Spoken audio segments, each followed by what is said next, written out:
સાચો સમય પકડાઈ ગયો હોય, યોગ્ય સમય હોય અને સંપત્તિ હોય તો વાપરી લેવાય. યાદ રાખજો, સંપત્તિના જવાના 3 જ માર્ગ છે, ચોથો છે જ નહીં. તમે કમાયેલી સંપત્તિ ક્યાં માર્ગે જાય? 3 માર્ગે. પહેલો દાન, સૌથી પહેલું ઉત્તમ દાન. પહેલું દાન છે, બીજું ભોગ છે, પોતાના માટે, પરિવાર માટે. કળિયુગની વાત છે એટલે એ રીતે તમને કહું. સતયુગમાં વાત ન કરાય કદાચ મારાથી, પણ કળિયુગ છે એટલે કહી દઉં કે દાન અને ભોગ આ બે વાતમાં માત્ર 49-51 નો જ ફરક છે. પહેલાના જમાનામાં 100% ઊંચું ગણાતું દાન, 50% આવતું ભોગ એટલે વાપરવું, અને પછીના કનિષ્ઠ છે એ તો નાશ, એ છેલ્લે 0%. પણ અત્યારના અવસ્થાની વાત કરું, કળિયુગ છે ને, કળિયુગનો પ્રભાવ હોય એટલે 49-51 નો જ ફરક છે. ઉત્તમ છે સારું ખાઈ લેવું, સારું પી લેવું, સારું પહેરી ઓઢી લેવું. ઘણા જગ્યાએ દાખલા છે, છોકરાઓ માટે કઈ ખાધું ન હોય, છોકરાઓ માટે ભેગું કર્યું હોય, આ છોકરાને કામ આવશે, ઓલા છોકરાને કામ આવશે. કરોડોપતિના દીકરાઓ કરોડોપતિ હોય એવા છોકરાઓના મા બાપ જોયા છે. કરોડોપતિના હોય. સાચો સદુપયોગ છે કે પ્રસંગ આવે ત્યારે માણી લેવું, અને છેલ્લે આ બે ન કરી તો નાશ તો છે જ. અત્યારે આયા મજા, જીવનમાં આનંદ અત્યારે નાવ આયા છે, પછી કાંઈ નથી. સુખને પોસ્ટપોન નહીં કરવાનું. કાલ કાલ કાલ કરતા કરતા આપણે પછી કાલ આપણી આવી જાય, કાંઈ નક્કી નથી. શું થાય એનું કાંઈ તમને મને ખબર ન હોય, તો સદુપયોગ કરીએ. સચ્ચિદાનંદ રૂપાય વિશ્વોત્પત્યાદિ હેતવે. ભગવાનનું કામ છે વિશ્વને બનાવવું, પાલન કરવું અને નાશ કરવું. આ કેના જેવું છે ખબર છે?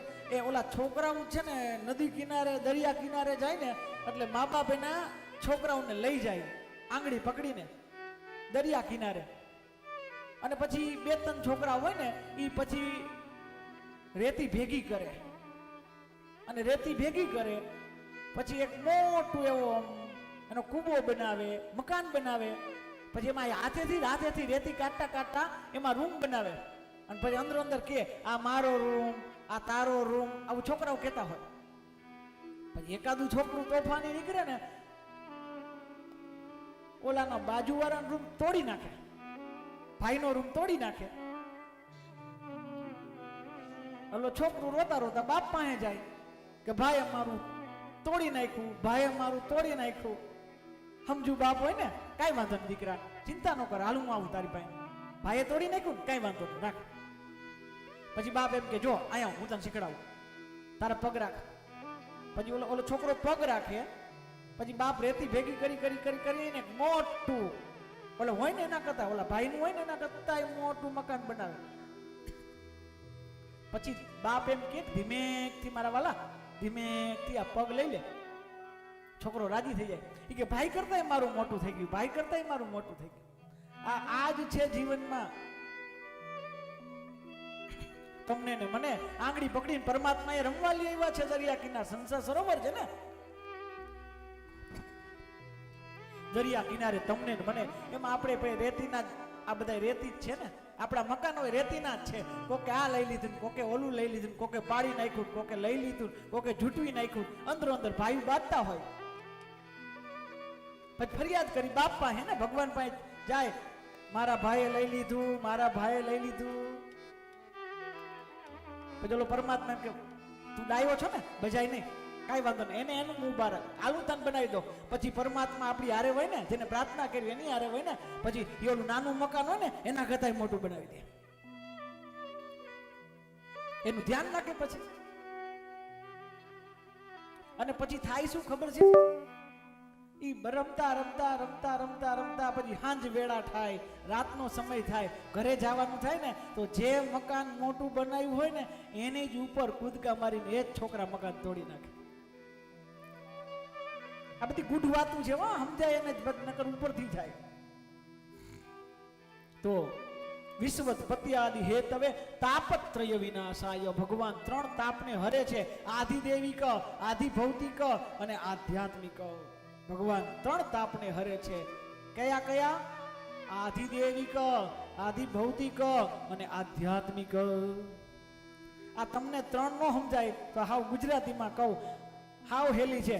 આધિ, વ્યાધિ અને આપણે બધાને વળગી છે એવી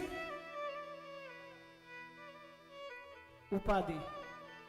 પણ યાદ રાખજો, સમાધિ અને ઉપાધિ બે અલગ અલગ છે.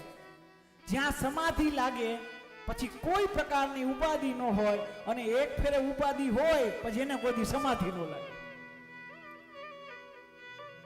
અહીંયા તમે બેઠા છો, તમે બધા અહીંયા બેઠા છો, તમને એકેયને ઉપાધિ ખરી? અહીંયા કઈ શેની ઉપાધિ છે? રસોઈનું શું થશે ઉપાધિ ખરી? ખબર છે થઈ જવાનું છે. કથામાં બેઠા છો, શેની ઉપાધિ નથી? કારણ કે અહીંયા સમાધિ છે. ભાગવત સમાધિ ભાષામાં લખેલું છે. અહીંયા બેહો તો સમાધિ છે. હા, આ છોડશો એટલે ઉપાધિ તરત આવી જશે. આ મંડપ છોડ્યા ભેગ ઉપાધિ આવશે. હો, આ મંડપ છોડશો ને 1 સેકન્ડમાં ઉપાધિ આવશે. કેવી રીતે કહું ખબર છે? જેવી કથા પૂરી થશે અને કથા પૂરી થઈને જેવા ઊભા થશો, મંડપ છોડશો એટલે પહેલી ઉપાધિ આવશે, આટલા બધાયમાં મારા ચંપલ હોય તો સારું. આ પહેલી ઉપાધિ. આ સમાધિ છે. અહીંયા ઉપાધિ ન હોય, અને જ્યાં ઉપાધિ હોય પછી કોઈ પણ જાતની સમાધિ ન લાગે. ભાગવત તો સમાધિ ભાષામાં લખેલું. તમને મને સમાધિ કરતા શીખડાવે. સમાધિ કેમ હોય? જાજી રે ઉપાધિ ઓછી ઓછી જિંદગીને, જાજી રે ઉપાધિ મેળવવી ક્યાં જઈને, સુખની સમાધિ મેળવવી ક્યાં જઈને, સુખની સમાધિ શોધો છો રાત દિન, સુખ ક્યાં સમાણું, શોધો છો રાત દિન, સુખ ક્યાં સમાણું, મળતું મન ગમતું તો એ મન ના ધરાતું, મળતું મન ગમતું તો એ મન ના ધરાતું, તૃષ્ણાઓ છોડી આતો ઓળખો અનાદિ, તૃષ્ણાઓ છોડી આતો ઓળખો અનાદિ, મેળવવી ક્યાં જઈને સુખની સમાધિ, મેળવવી ક્યાં જઈને સુખની ઓછી ઓછી જિંદગી ને જાજી રે ઉપાધિ, મેળવવી ક્યાં જઈને સુખની સમાધિ. એકાદો કાંટો તો બધાયના પગમાં લાગેલો લાગેલો લાગેલો લાગેલો છે. તમે જેને સુખી માનતા હોય એને પૂછી આવજો, ઈ તમને સુખી માનતા હશે. આઈન્સ્ટાઈન મોટો, આઈન્સ્ટાઈન ને બધા ઓળખો છો ને? આવડા મોટા પ્રયોગો દ્વારા દુનિયાને કેટલું બધું આપ્યું. એને સ્મરણોમાં લખ્યું છે. એવું એક દી એને લખાઈ ગયું, એને કહી દીધું કે ભગવાન મને બીજો જન્મ આપને તો આઈન્સ્ટાઈનનો ન આપતા, મને મારા પ્લમ્બરનો જન્મ આપજો, મારા ઘરે જે પ્લમ્બિંગ કામ કરે ને એનો જન્મ આપજો. તો લઈ પૂછ્યું કેમ એનો જન્મ? તો કે જ્યારે હું મારા ઘરે બોલાવું, એ પ્લમ્બિંગ કામ કરતો હોય ને તો મજાનો મસ્ત રીતે ગીત ગાતો હોય ને સીટી વગાડતો હોય. મેં તો આખી જિંદગી થોથામાંથી નવરાજ ન થયો, ગીત જ ન ગાયો હોય ગો. શું કામ? કારણ કે સુખની સમાધિ મેળવવી ક્યાં જઈને સુખની સમાધિ. સુખ ક્યાં છે? ક્યાં છે સુખ? એ જ ખબર નથી. સુખ ગોતીએ છીએ ખરી, પણ ખબર નથી ક્યાં છે.